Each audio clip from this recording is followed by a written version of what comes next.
Welcome to part 2 of chapter 2. In this video, we are still discussing the demand for money. The question of interest is, why do households and firms wish to hold money, especially since they know that there is a cost involved? Money, be it cash or deposits, is held at a cost. This cost of holding money is the opportunity cost of the interest rate that the money could have earned if it was held in bonds instead. In contrast, cash earns zero interest. This is the case because you have never put a 10 rand in your pocket and when you reached again you found 11 rands. And demand deposits earn little interest. So overall, holding money as cash or deposit earns virtually no interest at all. Money will only be held if it provides a service that is valued at least as highly as the opportunity cost of holding it. The demand for holding money is directly related to the functions that it performs. That is, money as medium of exchange and money as store of value. So two components of the demand for money can be identified. One, the transactions demand, which is related to the function of money being a medium of exchange. Two, demand for money as an asset, which relates to the store of value function. John Maynard Keynes, that is the person who came up with the basic and revolutionary idea of Keynesian economics. He is one of the most influential economists of the 20th century. He states that there are three motives for holding money. The first motive is transactions motive. That is the need of cash for current transactions of personal and business exchange. Money as medium of exchange.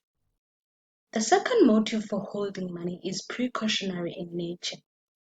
That is, you hold money just in case you need it for unpredictable expenditure. Unpredictable expenditure cannot be planned for, like an accident that requires you to spend money on healthcare. If you held money just in case you experience such an unfortunate event, then your motive is precautionary. It allows for unpredictable expenditure. The last motive of holding money is speculative motive, that is money as a store of value.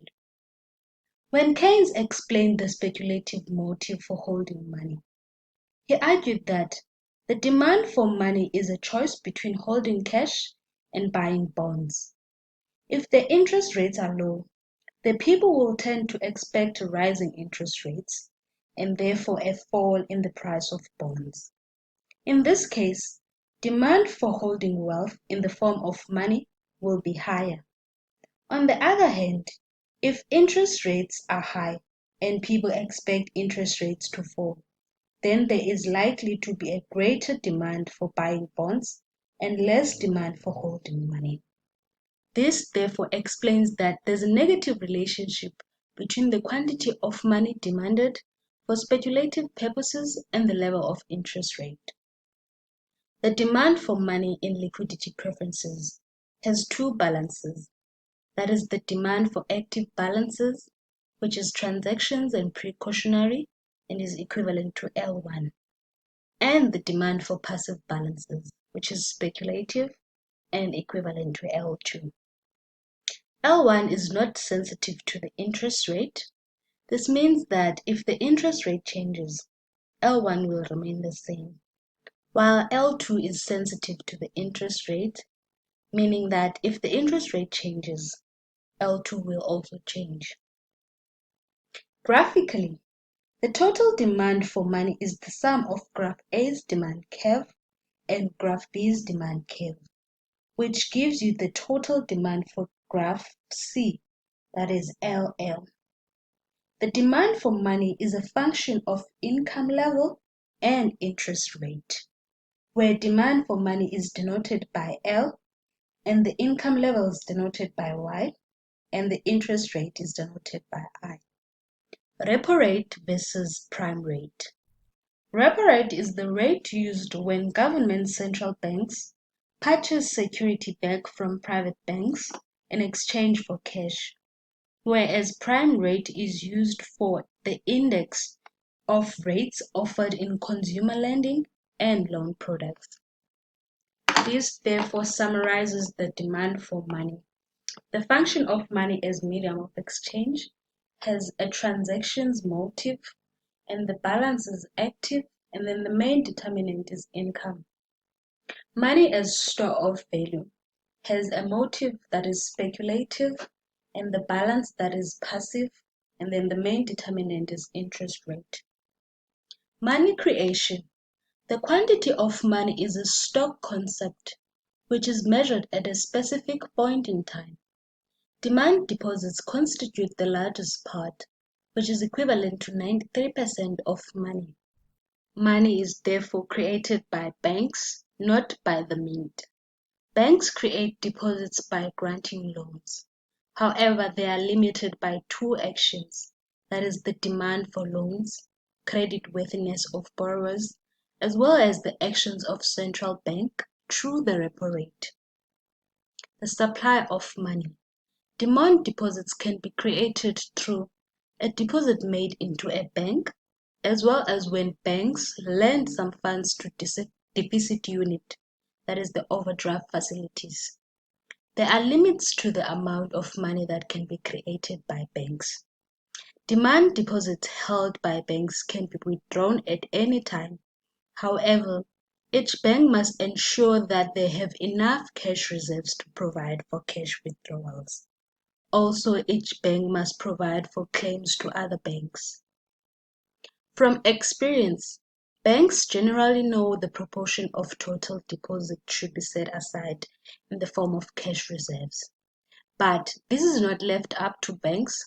It is a legal requirement by the monetary authority that the proportion of all bank liabilities should be equal to their proportion of cash reserves, held in account with the central bank.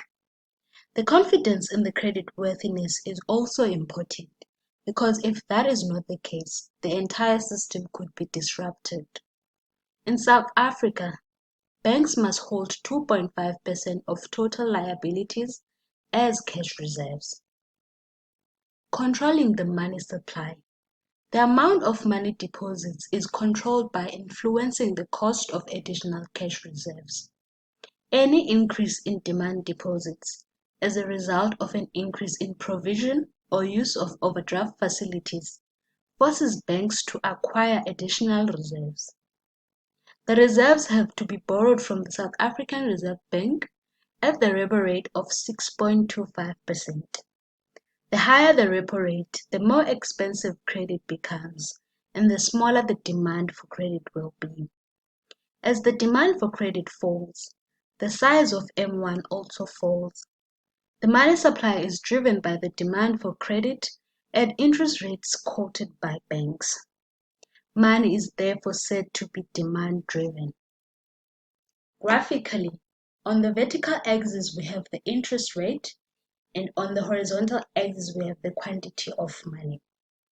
Initially, our interest rate was at I0 and the quantity of money was at M0, and then the equilibrium point was at E0. So if the interest rate decreases from I0 to M1, the quantity of money will increase from M0 to M1, and then there will be a movement on our equilibrium point from E0 to E1. The South African Reserve Bank.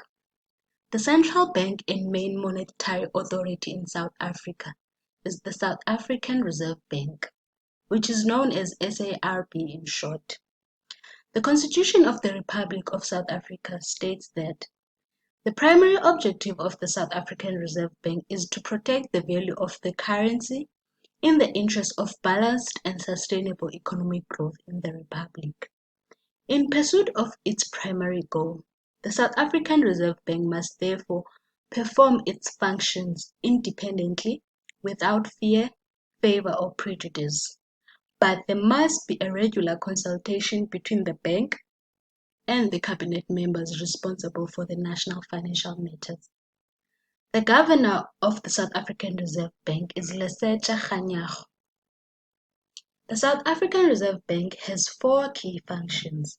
That is the formulation and implementation of monetary policy, provide service to the government, be a banker, custodian of gold and foreign exchange reserves, and administration of exchange control. Provide the provision of economic and statistical services, and the maintenance of financial stability. That is bank supervision, national payment system, be a banker to other banks, that is be a banker to other private banks, such as Standard Bank, Capitec Bank, Absa, etc. Be an issuer of banknotes and coins, and a lender of last resort. Monetary policy. Monetary policy is defined as a measure taken by the monetary authorities to influence the quantity of money or the rate of interest with a view to achieving stable prices, full employment, and economic growth. The ultimate objective is balanced and sustainable economic growth, with intermediate objective as pre-announced inflation target, which is usually between 3 and 6%. The operational variable is the short-term interest rates, which are governed by the repo rate. How does monetary policy affect the real sector of the economy? That is provided in Chapter 8, and that is all for Chapter 2. I'll see you in Chapter 3. Thank you for being attentive.